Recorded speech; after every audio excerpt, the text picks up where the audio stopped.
and it's I think we've fallen a bit victim to this. It's particularly common in assets with long useful life, so infrastructure, that,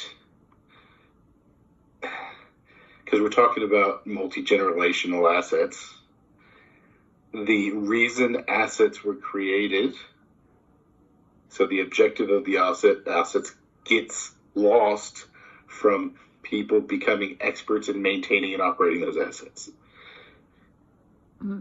And I think we're there at the moment. So we're experts at using our assets to deliver water, and we're experts at maintaining the assets we've got, but we don't ask the question, why do we have the assets?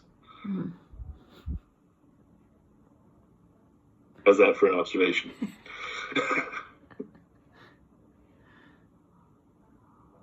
Anyway, so that's our job. Our job is to ask that question. And I told Jared just this morning, because we had this problem with the communications at the moment, because they want more towers. But I really enjoy it, because we can come in as, an outsider and say, great, what is communications? Yeah. Tell me what it is we do. Why do we have it? Mm-hmm.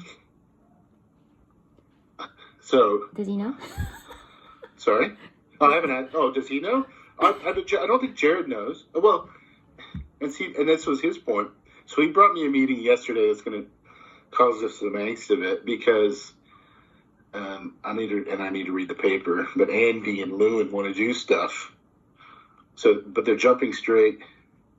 And don't get me wrong, I'm not being critical of them. Again, it's just an observation. So they're jumping straight to solving the problem where we haven't actually put the problem in context. And so, for example, one of the justifications for building more towers, that's one of the recommendations, let's build more towers because we have black spots. And I said, and so to me, like, oh, that's very interesting. Tell me about these black spots. Have we mapped the coverage that we've currently got? And what's the requirement? Because there's more questions that actually precede that. What do we need? Why do these assets exist in the first place? So what are we doing with these assets? Oh, well, they're towers to put because the gates and all our WinCC stuff and they need telecommunications. Okay, great. What does that mean? What type of data? What's the bandwidth? What's required? How often? Let's start mapping some of those things out. And then, all right, here's what the map looks like. Here's the black spots. What happens if we don't? What happens if we do nothing? And just start asking those questions. And that's interesting that you want these. So we're going to approve 2 towers. So will that fix all of our black spots? Oh no, that won't fix all of them. Well, how much will it fix? And where are other gaps? Mm. And should we be building more, or should we be making the towers we've got more powerful? Or is 2 the right number? Is there a tower in the wrong place? So maybe we have 3 towers now, but what we really need is 6. But the 3 that we've got are in the wrong place to be optimal because they were just built where the office was. Mm-hmm. So before we invest in new towers, maybe we need to come up with a master plan. Like, well, this is what we really want. We really want 6 towers. We've got 3. We want to build 2 more. So maybe we build 2 where we want them to be, and then we put a plan in place that in 10 years' time or any useful life, then we move away from, just none of that thinking's sort of been had. The problem is our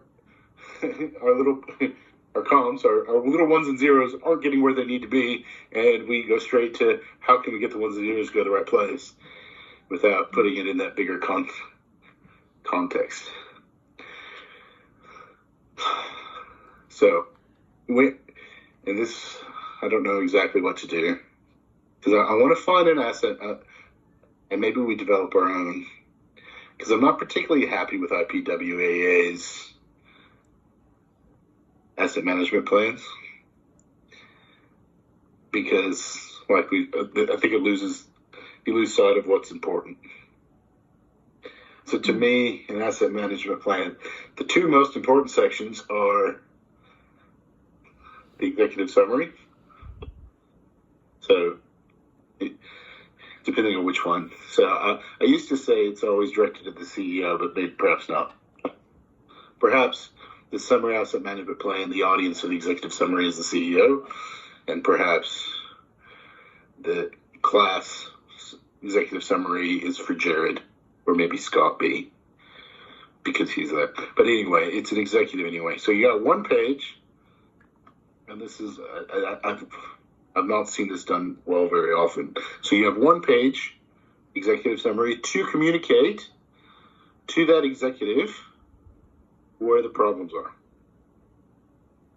You know, it's often the engineer's only time to tell the organization where is the problem lie, and the problem, if you write it well, you should go something up to the fact of we're expected to deliver this level of service, and we've come up with a budget to achieve that level of service, but we haven't been giving that budget to achieve that level of service, so we're struggling. And what normally happens is we either take on more risk, or we still deliver at that level of service, but we sacrifice the long-term asset health. So we're expected to deliver level of service. We can't do that with the budget we've got. So we've accepted more risk. So we're now outside the risk appetite that's been defined. Although you have to be, even to have that conversation, people often don't appreciate. So often what happens is that's not written down. Mm-hmm. So in practice, what really happens is we expect to deliver level of service, haven't got the budget to deliver that level of service. So the only way that we deliver is managers make decisions to deliver that level of service with either consciously or sometimes unconsciously accepting more risk. And often the network condition is degrading, and we don't know it because we don't have the network condition degrades because there's not a conditioning monitoring strategy in place. That makes sense. Because something has to give. If you don't have the budget to do it, and you're still delivering service, something happens, and it's usually the assets condition are going down. Mm-hmm. The business just doesn't know it because it hasn't been articulated, and often, we engineers do things quite well, but communicating is not always the strongest suit. And this is all part of the executive summary? Is defining all of these? Yeah, to me, that's it. To me, the executive summary is that. You explain that in words that an executive can understand. This is the problem. The problem is, we've been given this level of service, and to deliver that level of service, we've come up with this budget, and we can't deliver that level of service without these things. So the problem is, over the long term, our asset will degrade to the point at which we'll need a very large capital injection to continue to deliver service.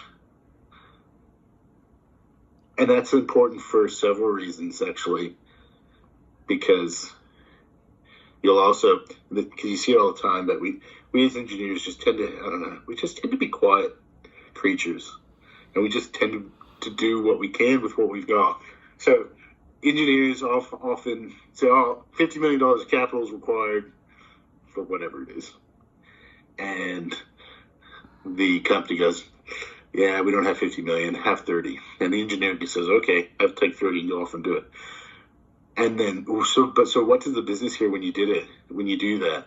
The business here is, well, you asked for 50, we gave you 30, you said that's okay, and you're off and doing what you needed to do. So when you ask for 50, we only need to give you 30.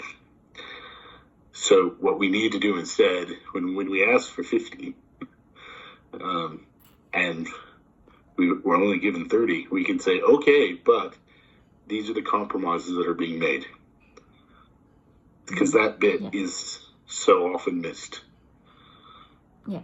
And to me, the executive, so the capital approval process is perhaps one way to do it, but perhaps a better way is the asset management plan, that one page. These are the compromises we made because we engineered a $50 million, whatever it is, say 10. So we engineered a $10 million capital renewal schedule, and we're only giving $5 million a year, and these are the compromises that we made, and this is the additional risk we're taking. Yeah. And then, so that's probably to me the most important part of the asset management plan. So forget about the 20 pages of, it's that one page of communicating. Mm-hmm. And it's the one page, and to me, it's actually the one page that takes the longest to write. And it's the one that we spend the least time on because you're like, oh, we're just going to throw it together because we've already did the work. Mm-hmm. But I like people to write that one page as if that's the only page that's read. Right. You know, it's good to have the rest of it there to support it if somebody wants to look. And I tell people, it is not the back of a book. Just words. It's not the back of the book to convince you to read the rest of the book. It's hard because it should be everything you need to know is in that one page. Why the document exists. That's why it exists. What results? What's driving it? What are the results? The results need to be in there. It's not here's the introduction. It's not an introduction. And go look at the conclusion section. In fact, start with the results. These are the results. And this is how it impacts. So again, a well-written executive summary is just that, a summary that an executive read that doesn't have to read the rest of it. Where, you know, perhaps the managers and certainly the other people go and look at the detail to understand it a bit better. But if you write it poorly, and, you know, so to me, you almost might just send the summary as a one-page doc. Because if you, like right now, knowing Ron, he's similar to a lot of other CEOs, but if you gave Ron in the right forum a one-page document, I would guess he would read it, right? So if I went to Ron, I said, to me, it's really important you read this page and understand it. He would read it. But if you gave him 5 asset management plans, 20 pages each, 100, and I said, to me, it's really important that you read it, he'll go, yeah, whatever. And I'll get to it, probably with the best intentions. But when's he going to find time to read 100 pages worth of waste of time? So the second most important part is the last section, the asset management improvement plan. So we have these areas we've identified we need improvement. What are we going to do about it? Particularly, what are we going to do about it the next year? So to me, the asset management improvement plan is, we should align it with the budgeting cycle. So we should be producing updates for asset management plans sort of January every year. So they're already done, and we can go back, we can take it to the executives or whomever we need to discuss it with, the finance team, go back and forth. So by the time we start putting together a budget in March, asset management plans are already done. So that's important because if we have improvements we need to make, they need to be budgeted. Otherwise, they won't get done. Yeah. Also, because where we are now, and one of the reasons I'm sure, well, I would strongly suspect that we don't have asset management plans in the business is not having an asset management plan to going to have a completed one is intimidating. Just like you said, where do we start? And asset management plans have this propensity to remain in draft. The number of draft asset management plans that exist, and to me, there's no such thing. It's not a draft. We're going to do it. We're going to do it once. If we don't have it done, that's okay. It doesn't mean it's draft. It means we don't have the information, or there's a reason it's not done. Demand forecasting, for example, is a section in the asset management plan. And we may not have the information to know what future demand looks like. And that lends itself to saying we don't have that information. Therefore, we can't complete the asset management plan. Therefore, it's in draft. But not so. Just document it in this demand section. Say this is, we do not have the information. We need X, Y, Z to be able to do the demand forecasting. We don't have that. Yeah. Section done in the asset management improvement plan. And we also should ask ourselves, do we need it? Is this an asset class that we need demand forecasting? I don't know. Bridges? Like, do we need it? Probably not. Mm-hmm. What are you gonna do for demand forecasting for access bridges? Like, why waste your time? It's literally for access for us and the property owner. The demand's not going to change. But then again, maybe you spend 5 minutes and you've done it. You're like, well, we've done it. We've done a high level analysis. We don't see it ever changing. But even for our public bridges, we're not managing those roads. Like, the state governments and the local governments are already doing that. So maybe the demand management is, we need to just ask them what it is. Yeah. Say but we haven't done that. But again, we don't have to stop the asset management plan to completion because we don't have the information. So the demand management for public roads might be next year. We're going to facilitate that communication through the state government and use their demand modeling if we even need it.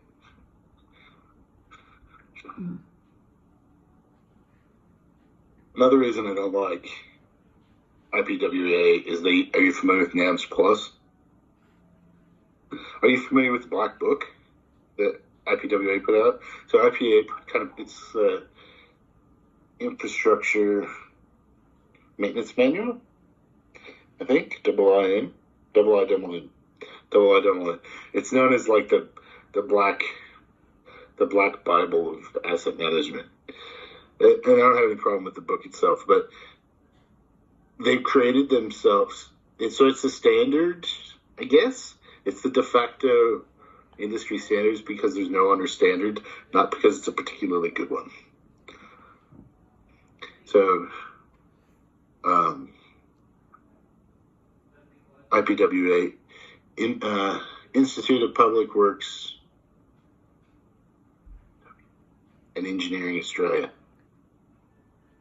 So they do a lot of things well, but they've got this NAM Plus model, and it's one of those magic boxes where you subscribe to their service, you input some information, you fill out their forms, and they spit out answers. But you don't know what's happening in the background. Mm. So if you do the course on asset management through IPWA, you will use the NAMS Plus, and it's kind of expensive to get access to, but you can't do it without access to their tool, which I don't like that either. So, yeah. So it's our challenge, and we've got to do it. And to me, we start as simple as possible, really. Mm-hmm. So we don't want to scare anybody off with numbers. We just want to start and ask the questions. What is it that we're doing? Mm. And what are we doing? Well, we're delivering water to farmers. Great. How do we do that?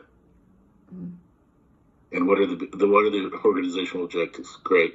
What do we need from our assets to deliver on those organizational objectives? Mm. Okay. What's stopping us from doing it now? And just sort of, and somehow pulling those into as simple as asset management plans as we could possibly do to get those high level outcomes. Then we get all of them in place as simply as possible. And then we go back and review it. I'm like, all right, what do we want to do better now? Now we know we're aligned with the company objectives across all of our assets. What do we need to do to get it better now? So I'd much rather have, a suite of perhaps arguably elementary asset management plans that are effective. That one that's got so much engineering in it, and an engineer might not be able to find fault in it, but it's only one asset class, and you lose that communication, and you lose your voice. Like engineers, we're terrible at doing such good work and then losing our voice because we haven't communicated in a way that non-technical people can understand. And my comment the other day about the board, so not one member or the board or the executive team is a technical person. So if we try to communicate to them in a technical manner, it won't be heard. Yeah. So that's our challenge. Our challenge is to do that technical work, find our voice, and tell them so they understand what we do, and then make decisions that align with the work that we do. But it's also to take everybody along for the journey as well. Mm-hmm.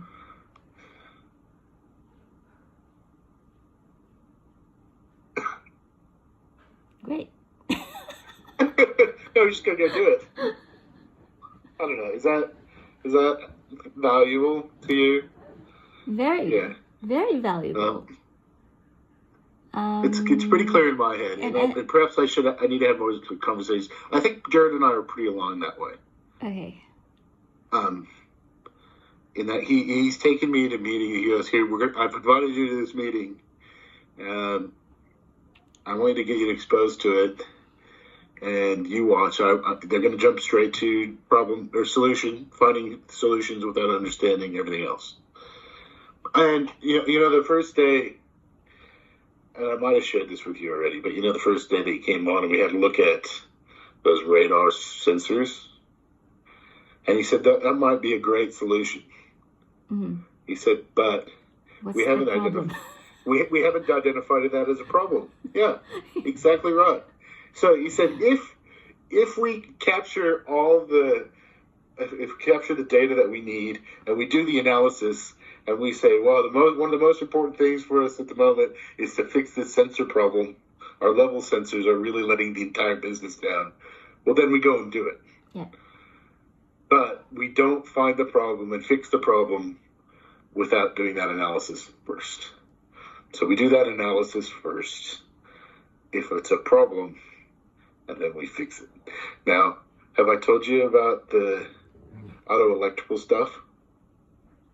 So when I was working in the mining industry, and we had a very immature, we didn't have asset management plans. We did have work orders, and they were paper-based, which is all fine.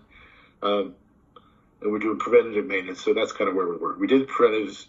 Caterpillars were pretty good about putting out their OEMs. Like Caterpillar sort of led the way that what's a PM task for a grader, and they're really good at that sense. So anyway, so we're doing all that, but we hadn't analyzed any data. So if you asked any of us, myself included, so if you asked me or the maintenance manager, or so you list where we spend the most time maintaining our mobile plant, and we would have said things like hydraulics, because when they break down, nothing works very well. So hydraulics are probably a big issue. Maybe the pins and bushes are wearing faster than we expect. The tracks. So on the dozers and stuff, so we'd have a whole list of things, and you might even throw engine wear and transmissions and diffs in there, and I think those stick in your mind because when they happen, they sit in the workshop for weeks or months before they get sorted. But what we found when we actually captured the data properly and analyzed it was gauges and dashboard lights. So they need all their they need all their dash things working to operate. So when they stopped working, they'd come in to the shop, and an auto electrician would go in and replace either the gauge or the light that wasn't working, go back to work. But that came back as the number one lost time, or what do you call it? Loss availability. There's a whole time usage model you can do, but effectively, the number one loss of productive time was because it was in the workshop for those kind of things. So what did we do? I think every 2 years, every machine was planned for a whole new dashboard to be installed. So instead of waiting for it to break down, the auto electrician would just go in, take off the dash, put in all new gauges, all new lights, away it goes. And what happened to the breakdowns for that auto went to zero. My point with all that is none of us that were close to it intuitively thought that was an issue. What we noticed was other things, because nobody notices coming into the shop for an hour, putting a new gauge in and back to work. Nobody noticed that, but that's because it happened once. Then a few months later, it happened again. Then a few months later, it happened again, or it happens on different shifts. It happens on night shift. Comes in, they fix it. It happens on the weekend. Comes in, they fix it. You don't see them. Where if the engine needs rebuilding, comes in and it's in the workshop and you see it for several days. So yeah, just my point with that is, even like Cardi, I would respect Cardi's opinion very much. But he might not intuitively know the most beneficial place to put resources. And that's what we want to know. That's what we want to know. I'm not saying he's wrong either. Let's just go do the work, and if it comes back, and because that was Jared's response with those gauges, and I said, "Yeah, we got this one."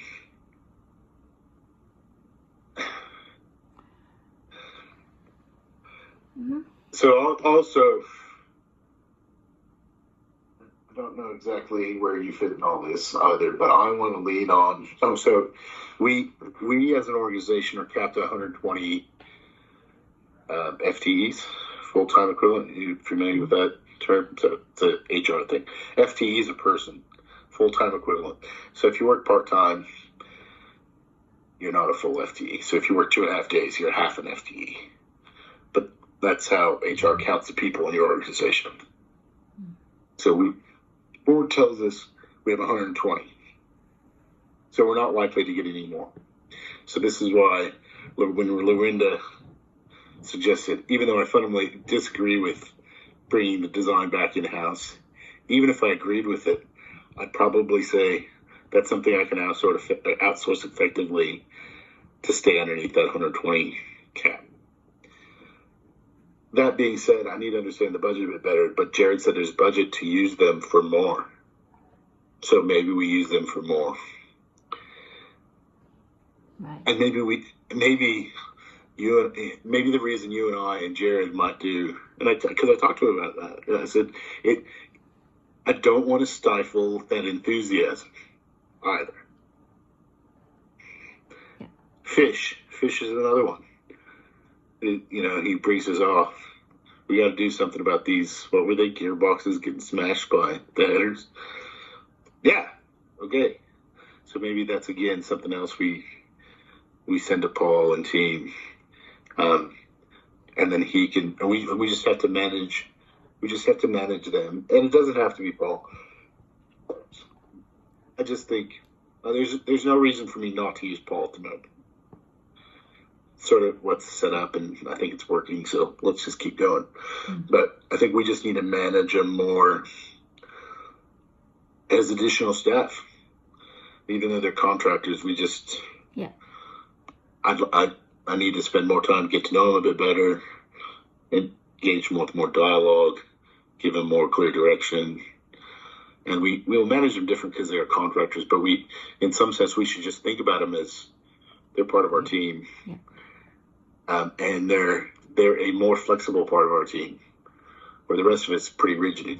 Yeah. But if we need some more capacity, let's use them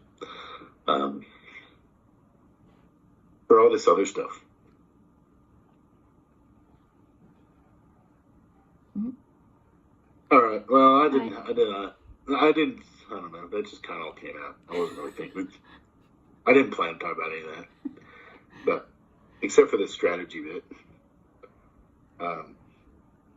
But the clear answer, yeah. I would appreciate less. Less is more to me. That's good. And it's interesting because I did this once for local government, and governments are notorious for not doing that. Governments are, oh yeah. In fact, so I produced, and I took it to the steering committee, and someone on it said, I wouldn't really call this a strategy. I said, why not? He said, oh, it just doesn't look like one. What do you mean it doesn't look like it? What he's getting to, it wasn't long enough. And it was so funny to me because it was about a 3-page strategy of substance. And then what we did was we just took the neighboring councils and we changed it to ours. Mm. So it was probably 15 pages of their crap and 3 pages to me of substance. Yeah, that's right. The other one was just all crap. But it was really interesting because the manager of the design I'd worked with previously, and I put it out for consultation, and he said, I thought, because of our previous relationship, I thought I should give you some genuine feedback. So I went through it, and this is what I think. And he basically said, all this is crap except for the last 3 pages. So I went down to it. I said, this is so funny. I said, because I agree. And the steering committee told me I needed a longer one. So, because it was, I could probably even think about it. Like, we came up with organizational directives, and one was the data cleansing, which we have to do as well. So we had to do the data cleansing. Oh, I can't remember what they were now. Oh, we had to upgrade the maintenance management system to a modern maintenance management system and mobile. Oh, and we had to do some work with how we were doing our planning. Like, our capital planning wasn't very good. But yeah, and that was the crux of it. Like, we went through it, but that was the strategy. We want to focus on data. And I think that's what our strategy should still be here. Mm. Our strategy should come out so to me, when we do this, so the first, we need to have objectives from our strategic asset management plan, or whatever we call it. And to me, probably the first one is we need to fix the data, because to deliver, so I can't think of, it touches so many people in so many different ways. So whatever, it's an enabler for everything else, almost everything. If any other improvements you want to make, you have to have good data to do it. So, and I told Jared this about this comms asset management plan. I said, in order to do that, we're going to need good data, and right now we don't have it. He goes, oh yeah, I understand. It's okay, as long as you understand that. But yeah, so that. Mm-hmm. So our strategy, focus on the data. I would say something about mobility as well, empowering mobility. Perhaps embracing GIS in a way we haven't embraced it before. The geospatial information. These are just things to me at the moment that I'm seeing that are important that we haven't done yet. And that, to me, once we come up with the objectives, the rest of the strategy, like, what is it? To me, the strategy is, where should we focus? We should focus on our data. Right now, our asset management strategy, so whatever whatever other like specific asset objectives that we need to deliver, like, based on levels of service training, they are going to require better data and data management.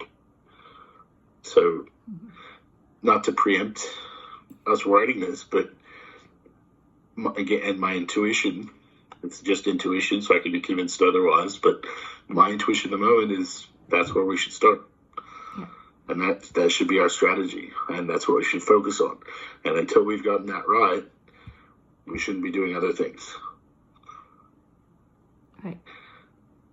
Yeah, because once that's right, that empowers us to do lots of other things. But until it's right, until it's not there, until it is, we'll be struggling to do anything else because we keep coming back to, I want to do that, but we don't have good data.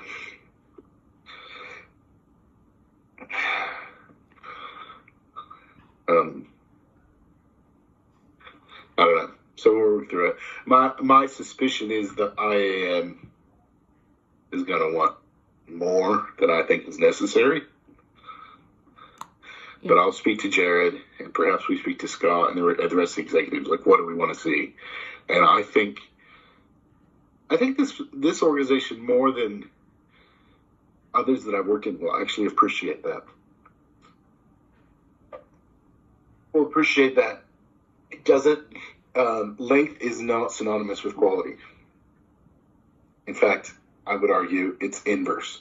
Yeah. So the longer it is, like, why is it so long? What did we do wrong? What did we do wrong to make it so long? Yeah. Mm-hmm. Which actually, well, in some ways it makes our lives easier. In some ways it makes it harder. If you know what I mean? Because, like, I don't know if you've ever tried to take something at length and make it concise. It can take you much longer to make it concise. Because what do you exclude and what do you include? And how do you include everything sometimes? So actually, I should chase down one of my old professors. So it was, what was the course called? I don't know, but we did lots of strain tests. So my God, every week we went to lab and pulled apart different steel samples. That's all we did for the entire year. And we looked at yield strengths and modulistic elasticity and all that. But what he taught me more than anything else is 500 words, half a page. It might have been 250. I can't remember, whatever it was. Say 500 words for half a page. And in academia, there are abstracts, but it's effectively the same thing as executive summary. But he said, you got 500 words and not one more word. So you had to write the whole lab report, and then you had to write the abstract, 500 words and not one more word. Mm-hmm. But he graded that. That might have been the only part he graded, actually, looking back. But he'd go back and he'd say, "Oh, you're missing this, or you're missing this, you're missing this," mm-hmm. And then he'd send it back to you. And now, whatever, 20 years later, I really appreciate what he's doing because now I get how important it is. Mm-hmm. So he was teaching us how to write that technical writing, and it's less interested in all the waffling on. Yeah. But if you have to communicate that, you got 500 words, communicate what you need to do. And I'm sure he knew what he was doing, but I didn't at the time. I'm like, geez, what's going on?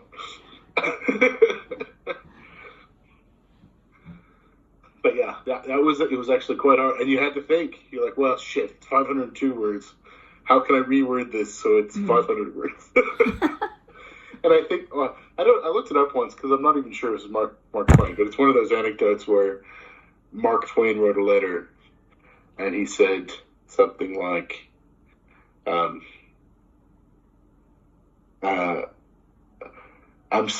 apologize for the length of my letter. If I would have had more time, I would have written a shorter letter. And there was another one too. I can't remember who it was. But somebody talked about presenting. He said, if you want me to present for an hour, I don't need to prepare at all. I'll just go talk for an hour. If you want me to present for 5 minutes it won't take me days to prepare a 5-minute presentation. And it's so true.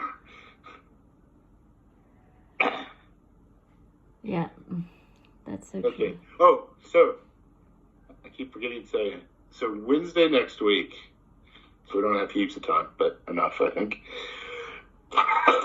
Jared's already booked time with Scott to go over through the capital proposals, the business cases. So Jared said even without having the detail back from Paul, Okay. he'd like us just to, in that meeting, said 3 minutes, like this is what we're proposing that we do for this trial. Next week. Yeah. We're going to present to Jared. Just to Scott. Scott, right. Just to Scott B. And again, it's not a presentation so much as doing all the capital works apparently. So just to do a sanity check on all the capital works. Right. Yeah. So Jared said don't stress about too much, but if we can just say, hey, look, this is what we're planning, just to give Scott some confidence that, oh yeah, that makes sense. Right. Comfortable to do that? Sure, I'll give it a shot. Okay. You can fill in whatever. If okay. Well, yeah, I don't know. I think we know what we're doing. Yeah, I we do now. Well, okay. I'm comfortable. I know what we're doing now. 2 weeks ago when we started, I was not. Yeah. At all. Yeah. When Jared was away, no idea what we were doing. Right. Like what a channel lighting trial. Okay, well, now I sort of get it. But we want to control erosion. We want to protect our batters. We're going to try, and it's really just that simple. We're going to try these different material types. Yeah.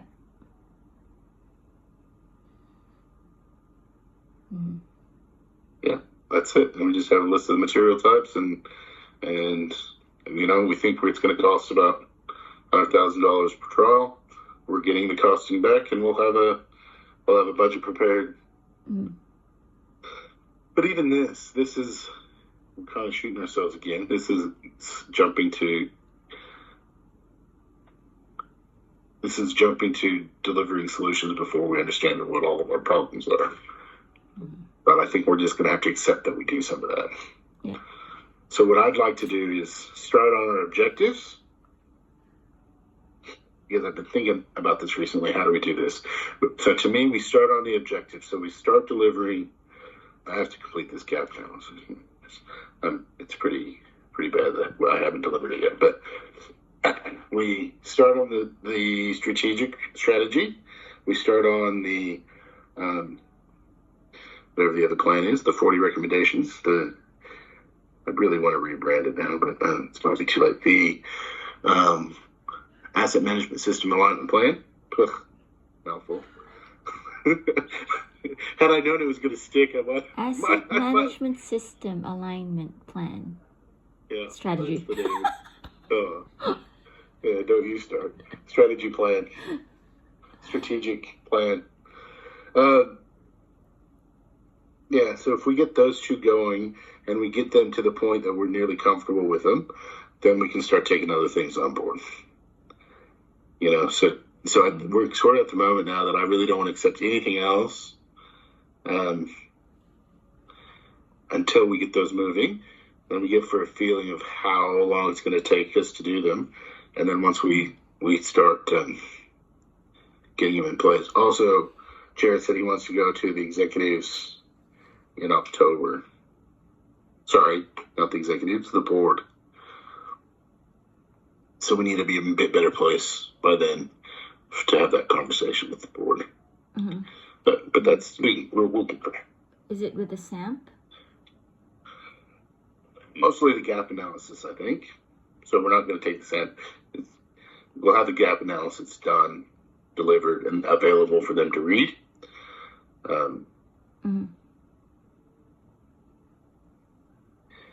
And then, I'll have to ask him again what exactly he wants to present to the board. Oh, SMEC and that bridge with Thales. Yeah. Jared wants Thales to pay for the inspection, and he wants us to step back now. So we can now hand it back. So we've done the work that we needed to do as the engineering support. Now we can hand it back to Tom and team, and they can do it. They can have that conversation with Thales, say, we'll do it, but we want you to pay for it. Yeah. And Jared said it's not even about the dollars. It's just the principle of we want everybody to know that we don't do things for free. Mm-hmm. Like, we're satisfied. We understand what the limits are. We're not worried about exceeding those limits. You want to understand what the safe working mode specifically. You can pay for it.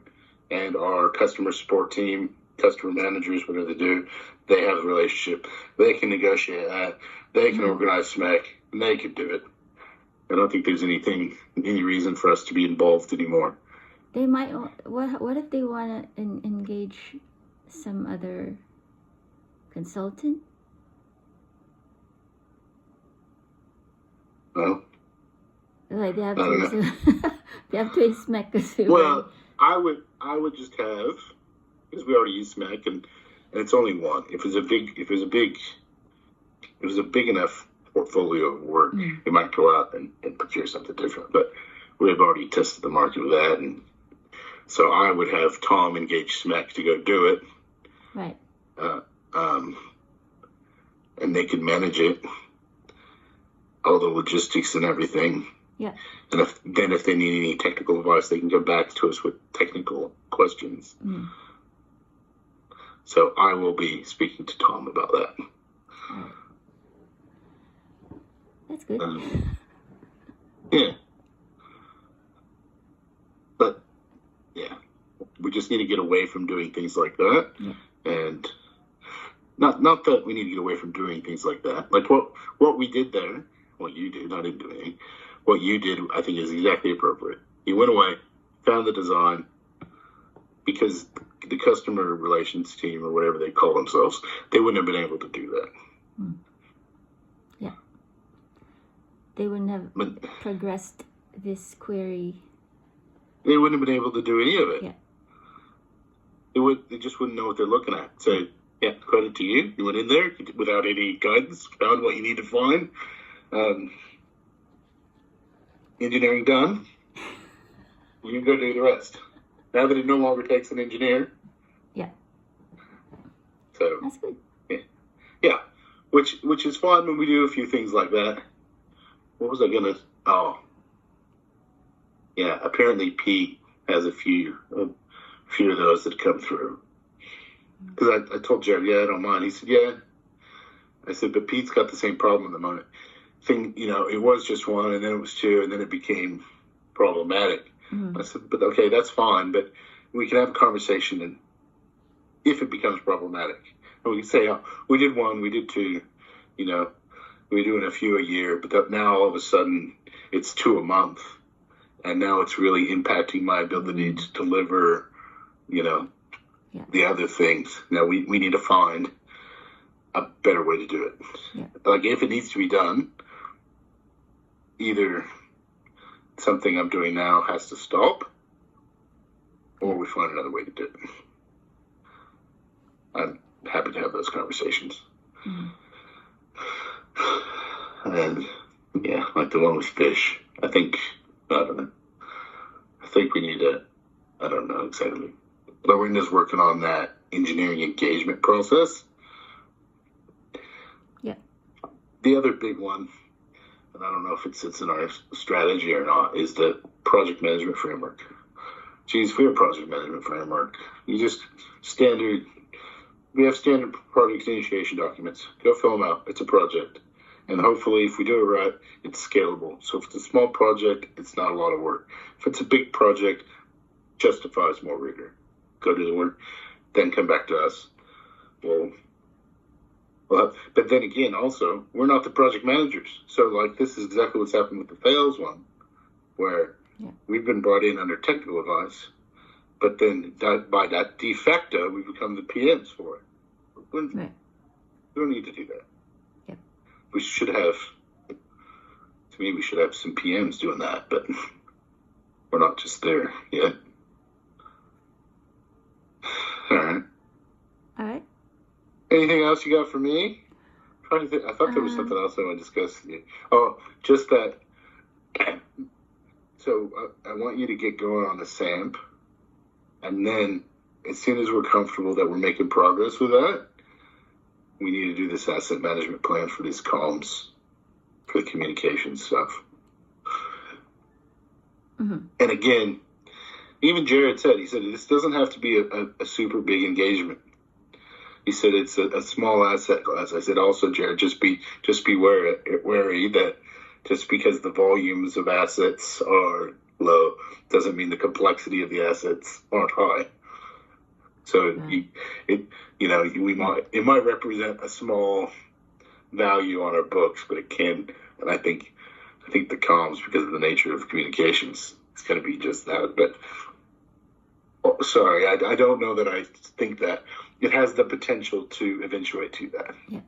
As opposed to, I was talking because at the same time we might be doing work with Ant for the IT asset management plan, and that's pretty straightforward. Like, we just write a statement that we're going to replace laptops every 3 years or whatever it is, 4 years, 5 years, I don't care. Mm-hmm. Whatever it is, we write in an asset management plan. So, because right now Ant's writing business cases every year to replace laptops. Look, we don't have to do that. But I probably, now that I'm speaking through it with you, I probably need to speak through with Jared and the organization of how do we approve capital. So in my mind, if it's in the asset renewal schedule of that asset management plan, it should require a business case. The due diligence has already been done in the asset management plan. So if we're replacing like for like, then we just do that through the asset management plan process. Submits the asset management plan. It's been approved. That's part of the capital schedule in the store. If it's something, if it's a change to our asset base, then we might need to justify it through a business case. But all that, we're just replacing like for like. To me, you shouldn't need business cases for those. But I don't know that the rest of the organization, I haven't been delegated to make that decision either. So, but to me, this is a pretty clear one. Whatever on-prem equipment that we've got, so servers, file racks, wiring. If we have to replace the Cat5 wiring in the buildings, how often do we do that? Routers, how often do we replace the routers?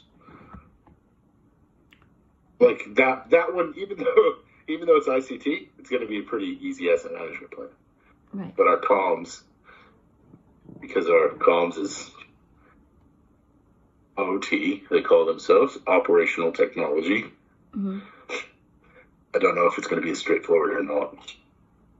But that's the one that Jared. So are you telling me this is the biggest need of the organization at the moment for this asset management plan? He said, yes, this will be the first one that we need to do because there's a need. Mm-hmm. So one of the things that Andy brought to us is we're leasing space on our towers to Telstra, Optus, God knows who else, government. But that's been done without knowing, like, who's making that decision is the perfect question. And who's making that decision? And does that person have any information around how that impacts our operation, our current or future operation, to make that decision whether or not we lease space on our towers? Mm-hmm. And the answer at the moment is we don't really know who's making that decision, and they definitely don't have the information to make that decision. Mm-hmm. So whoever's making that decision is doing it in good faith that we just don't need it, that space, which I don't know if that's true or not. Nobody does because we haven't done the work. Yeah. So that's one of the reasons. I think there's a few others. So that's one. There's some business cases for upgrading some of the equipment. I know Lumen wants to do some stuff with Starlink. You're familiar with Starlink? Elon Musk's satellites. Yeah. So there's a lot of things happening in that space without that overall understanding of what we're doing. So we do that asset management plan. Again, I think that's, I hate to take insurance off the top of the priorities, but I think we get our objectives going, we do that asset management plan, and then to me, I think insurance is right there behind it. And the way, because I spoke to Jared again about insurance a couple days ago, he said, yeah, he said, that's something people will take notice of. He said, it's also something, if you never do anything, nobody's going to make note of it. Yeah. He said, however, if you can deliver our objectives and on top of that, fix our insurance and provide some cost saving, he said, that is something that the organization will take notice of. Yeah. And I agree. And so do you, because we're excited about nerdy things. Yeah. The savings is just insane. I know. It is. And it feels like just a click of a button. And I know. I just want to do it. But it's not. Oh, I know. It's just... but if I was Ron, I'd be tasking somebody to do it. Like, I would be making somebody's priority, like somebody's objectives that we received would be review, present to the board, and implement a new insurance strategy, whatever it is. Or insurance plan might be a better word, seeing as... but it's on nobody's radar to manage it, which I suppose is... Even Tess is aware that we are overinsured, but she doesn't even have time to have a look at it. She won't either. Anyway. All right. Any plans for the weekend? We have... Sarah has choir tomorrow. I thought you were going to say sleepover. That'll be the next weekend. Next weekend, a weekend off, yeah. Not this one. Oh, that's good. Choir. That's good. Yourself? We're just in wherever we are. Oh. Yeah, we're here for the weekend. That sounds like a very relaxing... Yeah, I hope I'm not getting sick. I don't feel very well now. I know. But I don't know. It's impossible. And poor Karen's father, who's been diagnosed with cancer, he's supposed to be here, but he's in hospital now again, which is a bit of a bummer. Yeah.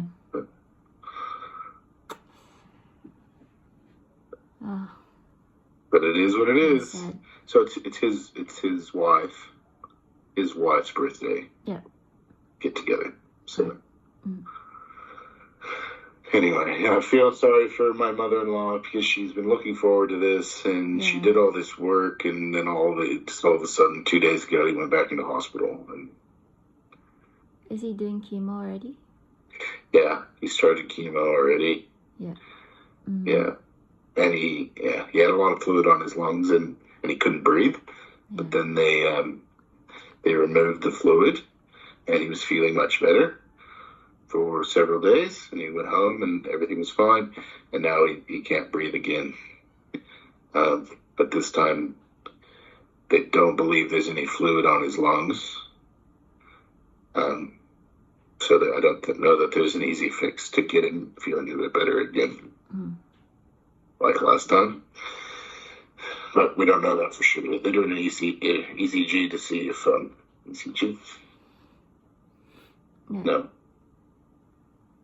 Whatever it is they're doing, whatever imagery they're doing to put dye in his chest and have a look at his chest again to see if there's anything they can do to help. But other than that, play with the kids, play with the nieces and nephews. As long as I'm well.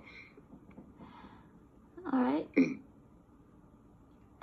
have a lovely weekend, and yeah, we'll see you fun with Monday. the family. We'll do. Bye now. All right, see ya. Bye.